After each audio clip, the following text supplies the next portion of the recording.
നമസ്കാരം. Raf talk ഫുട്ബോളിലേക്ക് അവർക്കും സ്വാഗതം. At worst I will be there watching it live, but it will be special. Lionel Messi അടുത്ത world cup കളിക്കുമോ എന്ന ചോദ്യത്തിന് പറയുന്ന മറുപടിയാണ് കളിക്കാനാണ് താല്പര്യം, പക്ഷെ അറ്റ് വേസ്റ്റ് ഞാനൊരു പക്ഷേ വീട്ടിലിരുന്ന് ലൈവായിട്ട് കളി കാണുന്ന സ്ഥിതിയും ഉണ്ടാവാം എന്ന് അദ്ദേഹം പറയുമ്പോൾ ഒരു ആശങ്ക ആരാധകർക്കുണ്ട്. ഇതാണ് എന്തുകൊണ്ടായിരിക്കും മെസ്സി ഇങ്ങനെ പറയുന്നത്. എല്ലാ ഇൻ്റർവ്യൂകളിലും അദ്ദേഹത്തോട് അടുത്ത വേൾഡ് കപ്പ് കളിക്കുമോ എന്ന് ചോദിക്കുമ്പോൾ ഒരു ഉറപ്പിച്ച് പറയുന്നില്ല. ഇതേപോലെ നോക്കാം, ഡേ ബൈ ഡേ കാര്യങ്ങൾ നോക്കാം, അന്ന് എന്താണ് അവസ്ഥ അപ്പോൾ അതുപോലെ തീരുമാനിക്കാം, ഇങ്ങനെയൊക്കെയാണ് പറയുന്നത്. അത് തന്നെയാണ് ഇവിടെ ഇപ്പോൾ വീണ്ടും അദ്ദേഹം കണ്ടിന്യൂ ചെയ്ത് പറയുന്നത്. ഏറ്റവും പുതിയ ഇൻ്റർവ്യൂ ആണ്, ESPN FCക്ക് നൽകിയിട്ടുള്ള ഇൻ്റർവ്യൂ ആണ്. അതിലാണ് അദ്ദേഹം ഇങ്ങനെ സംസാരിക്കുന്നത്. അടുത്ത വേൾഡ് കപ്പിന് ഉണ്ടാവില്ലേ എന്ന് അദ്ദേഹത്തോട് ചോദിക്കുമ്പോൾ പറയുന്ന മറുപടി, എനിക്കവിടെ കളിക്കാൻ പറ്റുമെന്നാണ് ഞാൻ പ്രതീക്ഷിക്കുന്നത്. ഞാനത് നേരത്തെയും പറഞ്ഞിട്ടുണ്ട്, കളിക്കുക എന്നുള്ളത് ഞാൻ ഇഷ്ടപ്പെടുന്ന കാര്യമാണ്. പക്ഷേ അറ്റ് വേസ്റ്റ് ഞാൻ ചിലപ്പോൾ വീട്ടിലിരുന്ന് ലൈവ് കാണുന്ന അവസ്ഥയും ഉണ്ടാകും. അങ്ങനെയാണെങ്കിൽ പോലും അത് സ്പെഷ്യലായിരിക്കും.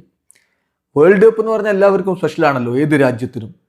ഞങ്ങളെ സംബന്ധിച്ചിടത്തോളം അതങ്ങനെ തന്നെയാണ്. കാരണം ഞങ്ങൾ ഓൾറെഡി കിരീടം ചൂടിയവരാണ്. ഇപ്പോൾ കംപ്ലീറ്റ്ലി ഡിഫറെൻറ്റ് വേ ആണ് ഞങ്ങൾ വേൾഡ് കപ്പിനെ കാണുന്നത് എന്നുകൂടി ലയണൽ മെസ്സി പറയുന്നത്. അതോടൊപ്പം തന്നെ വേൾഡ് കപ്പിനെ കുറിച്ച് മറ്റു ചില വിശദീകരണങ്ങൾ അദ്ദേഹം നൽകുന്നത് കൂടി ശ്രദ്ധിക്കുക. അതായത് ലയണൽ സ്കലോനിയുടെ കീഴിൽ അടുത്ത വേൾഡ് കപ്പിന് പോകുന്നതിനെ കുറിച്ച് അദ്ദേഹം പറയുന്നു. സത്യം എന്താണെന്ന് വെച്ചാൽ ഞാനും സ്കലോനിയും കാര്യങ്ങൾ സംസാരിച്ചിട്ടുണ്ട്. സ്കലോനിക്ക് ഞാൻ പറയുന്നത് മനസ്സിലാവുന്നുമുണ്ട്. ഞങ്ങൾ ഒരുപാട് ഡിസ്കസ് ചെയ്തിട്ടുണ്ട്. എല്ലായ്പ്പോഴും അദ്ദേഹം എന്നോട് പറയുന്നത് ഞാൻ വേൾഡ് കപ്പിന് ഉണ്ടാവണം, ഏത് റോളും എനിക്ക് തരാം എന്നാണ് പറയുന്നത്. ഞങ്ങൾക്ക് അങ്ങനെയുള്ളൊരു റിലേഷൻഷിപ്പ് ഉണ്ട്, നല്ല ട്രസ്റ്റ് ഉണ്ട്, എല്ലാ കാര്യങ്ങളും ഞങ്ങൾക്ക് പരസ്പരം സംസാരിക്കാനും പറ്റും. ഫൈനലിസിമ സ്പെയിനെതിരെ കളിക്കുന്നതിനെ പറ്റി ചോദിക്കുമ്പോൾ മെസ്സി പറയുന്ന മറുപടി നോ. അത് ഹോണസ്റ്റായിട്ട് എനിക്ക് പറയാൻ പറ്റുന്ന കാര്യം എന്താ വെച്ചാൽ ഇതുവരെ ആ കളിയെക്കുറിച്ച് ആരും കൺഫേം ചെയ്തിട്ടില്ല.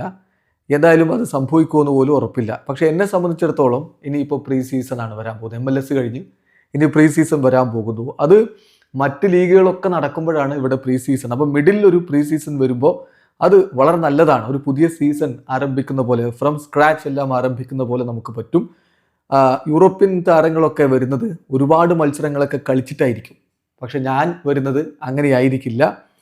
സോ ഇപ്പോൾ അറിയാമല്ലോ, ഇപ്പോൾ കഴിഞ്ഞ വേൾഡ് കപ്പിൽ മാത്രമാണ് മിഡിലിൽ വെച്ചിട്ടൊരു വേൾഡ് കപ്പ് നടക്കുന്നത്. ഖത്തറിൽ അങ്ങനെയാണ് സംഭവിച്ചത്, മിഡ് സീസണിലാണ്. പക്ഷേ ഇവിടെ അങ്ങനെയല്ല. സോ എന്നെ സംബന്ധിച്ചിടത്തോളം കഴിഞ്ഞ വേൾഡ് കപ്പിനെ പോലെ തന്നെ മിഡ് സീസണിലൊരു വേൾഡ് കപ്പ് നടക്കുന്ന പോലെയാണ് ഇവിടെ ഉണ്ടാവുക എന്നുകൂടി അദ്ദേഹം പറയുന്നുണ്ട്. അപ്പോൾ എന്തായാലും കളിക്കാൻ അദ്ദേഹം ആഗ്രഹിക്കുന്നുണ്ട്, അത് തന്നെയാണ് നടക്കാൻ പോകുന്നത്. പക്ഷേ അദ്ദേഹം അങ്ങനെ ഉറപ്പിച്ച് പറയുന്നില്ല എന്ന് മാത്രമേ ഉള്ളൂ. വീഡിയോ അവസാനിക്കുന്നു. ഫുട്ബോൾ ലോകത്ത് കൂടുതൽ വിശേഷങ്ങളുമായി റാഫ് ടോക്സ് വീണ്ടും എത്താം.